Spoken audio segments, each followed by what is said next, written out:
Grand rising, grand arrival, grand return. Peace and blessings to the righteous and the repentant alike. I am Chief Sophia of the AMARUKHAN Band of Indians, and this is our introduction to daylight astrology.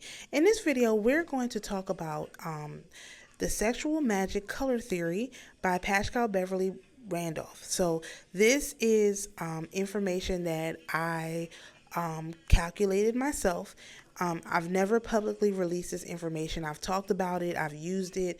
I've, done a lot of research with it, but I haven't released it. And so this is just one method for calculating personal color palettes as described in the book Sexual Magic by Paschal Beverly Randolph. This book has been demonized to the hills. He wrote it in personally, he wrote it himself in probably about 6 different languages, and when you translate those to English, it is written in such a way as a person who is an English speaker writing it in another language. So I've talked about this a little bit, but I'm not going to go there. I just want to talk about how this thing is calculated. All right, so this is a chart, a repurposed chart from his book along with some other information. So this is the planets and the value associations. So he has the order of the planets: Sun, Moon, Mercury, Venus, Mars, Jupiter, Saturn. Okay, and if you count from the Sun and go backwards, that's how he put these planets in order. However, he put the moon at the highest value, which is 9. So really, you could start from the moon, put the moon over the sun, but I can see why he wouldn't want to do that, because it was too shocking probably at the time. But if you're going clockwise, it is Cancer, Leo, Virgo, Libra, Scorpio, Sagittarius, and Capricorn. That's the actual order of the planets.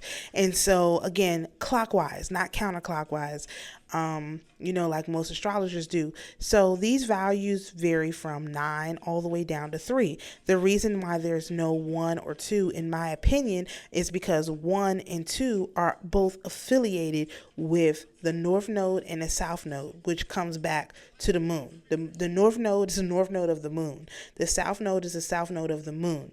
And that has to do with our tree of life calculation, which I am going to make a video about that, but it's not in this, overview series. Okay. So in this chart, we talk about, you see the planets and then the constellations and what planet each constellation is ruled by, but there's rulers, exaltations, detriments, and falls, and they're all affiliated with a number. So let's look at the sun.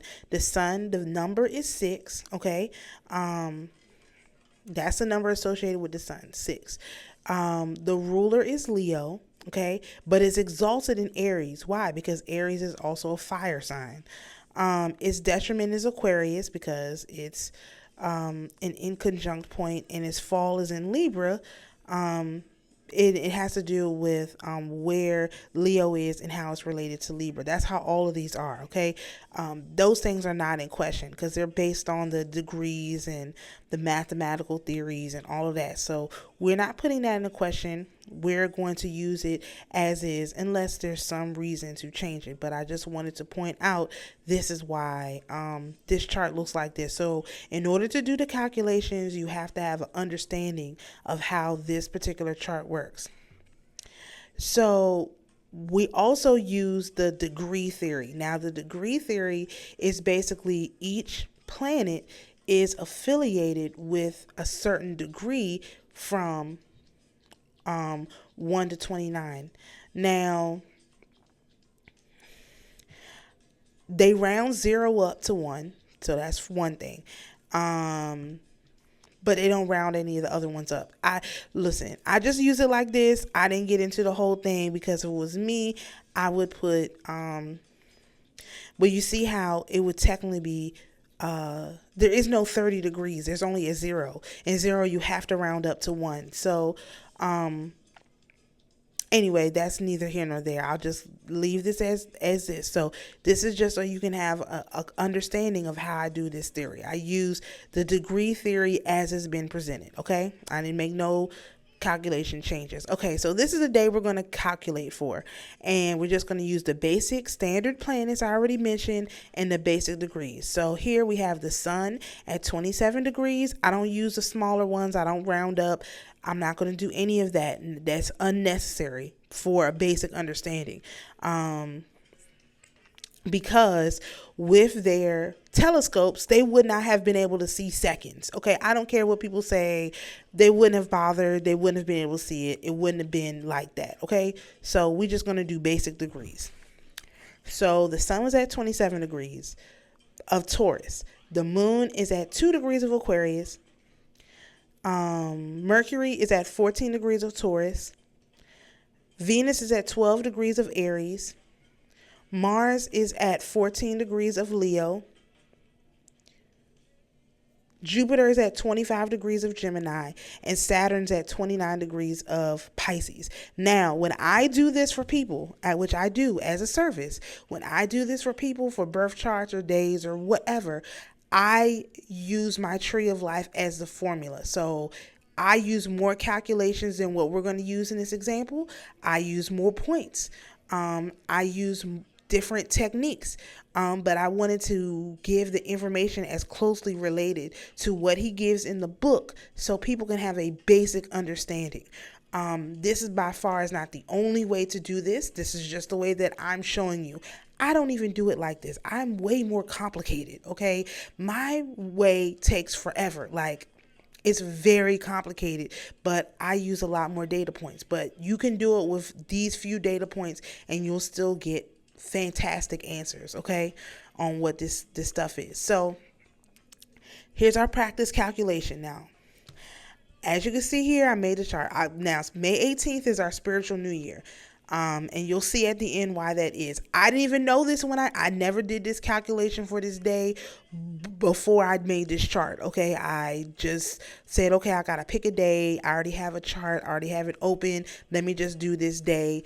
I didn't know what this day was. I've been calculating charts for this day for 2 years now, and I had no idea what this day was. I just said, all right, well, I guess this is our spiritual new year. That's kind of what I thought. And after I did the calculation, I'm sure. So as you can see, I put in the fixed value, so we didn't have to look anywhere for that. I put in the degrees. And I put in the placement. So 27 of Taurus, 2 of Aquarius, 14 of Taurus, 12 of Aries, 14 of Leo, 25 of Gemini, 29 of Pisces. It's all on this chart, okay? All right. So now we're going to calculate the value. All right. So 27 degrees. Hold on.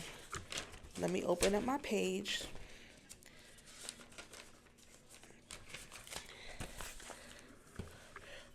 .27 degrees is Gemini. So the sun, back to our chart over here, the sun as it relates to Gemini is 0, okay, because it's not on this chart at all. So this is how I do this. It'll go back and forth, okay. The moon as it relates to 2 degrees, which is Taurus, I can tell over here, it's in its exaltation. 14 degrees as it relates to Mercury. 14 is Taurus, so it's Mercury and Taurus, that's 0. Venus as it relates to 12 degrees. 12 degrees is Pisces, so that's in its exaltation, that's +1. And the last 3 is 0. Mars as it relates to 14.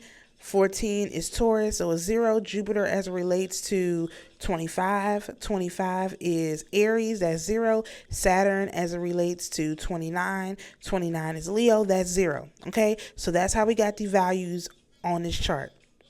As you can see, as of right now, we only have 1 + 1 and another one that's +1. Okay, now we're going to look at the sun as it relates to Taurus, because 27 degrees is Gemini, but Taurus is different. So the sun as it relates to Taurus is 0. The moon as it relates to Aquarius is 0, meaning it's not on that chart. If it's not on that chart, it doesn't count. Okay, Mercury as it relates to Taurus is 0. Venus as it relates to Aries is in its detriment, so that's -1. Mars as it relates to 0, Leo is 0. Jupiter as it relates to Gemini is also in its detriment, that's also -1. Saturn as it relates to Pisces is 0 because it's not on that chart. Okay, so anything if it's not on that chart as specifically being in its ruler, exaltation, detriment, or fall, gets a 0.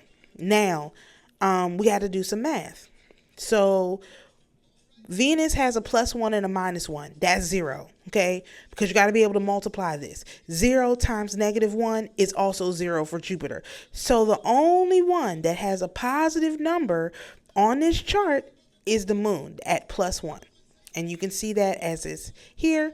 That's it. The moon is the only one that has +1. Now, how do we get our final color number? Okay, you have to multiply the total, whatever your total is, by the fixed value. Don't forget to go back to the fixed value, because that's how you know what proportion it is. So people who say like, oh, my color is black, and this, your color's not black. Black is 3. And you know how hard it is to have Saturn placements? Saturn placements is literally, what is that? You would have to, let's just say it's very rare for somebody's color to be black. I've calculated a lot of colors for people, very rare, and I have had no blacks actually, none at all. The most common color I get is green actually. So as you can see though on this chart, the moon is the only one that's +1. So you have to go back and multiply the +1 times the moon number, which is 9, and you get a color which is 9 white. Now, because the sun is yellow, Mercury is mixed colors, we didn't have to deal with any of that. It's all in his book how to do that part. So if you want to, get some more information, some more details, this is just to fill in the blanks on how I think he actually did the calculations. Not to show you all the stuff, but just to give you an overview. So Venus is green, Mars is red, Jupiter is blue, Saturn is black. Okay, the only color that's affiliated with this day is white, and it's 9 white. I was flabbergasted because I've calculated about 50 colors so far. I have never gotten one color. Never. I've never gotten one color. Never. So again, I think that May 18th is our spiritual new year. I've basically convinced myself with this calculation because I've never seen anything like this where it's literally just one color, and 9 is such a final, 9 is a really important number. So and the fact that it's 9 white, like that's shocking to me, unbelievable. So you'll be able to, screenshot these, try and go back and do the calculation for yourself. Make sure you understand. Perhaps I'll teach a class on this or something if it becomes a value, but I do these calculations for people. If people are interested, they can go to my website or send me an email, and I'll tell you how much this costs. This could be helpful if you're trying to figure out. Now, remember, the book Sexual Magic is all about trying to put the person in, you, yourself, and also your partner in the proper energy so that it will be more likely that you conceive during or you conceive a physical child, or you can birth a spiritual child during intercourse. That's the point of this. And so if you're trying to use this information for hurting or harming people, there will be a curse on you for that. We don't do that kind of stuff with this. This is to help build our people back up and to get our people. That's why I didn't want to release it at all, but I felt like it was important to at least give people an idea of how this works. And it does work every time. Like I said, the most color that I've calculated usually ends up being green. Venus is very, very important and prevalent on this planet, and we don't really talk about that enough. But this is just a way that you can actually take this information and break it down into something that is usable, that you can use to help people. So shalom, peace and blessings, and we'll see you in the next video.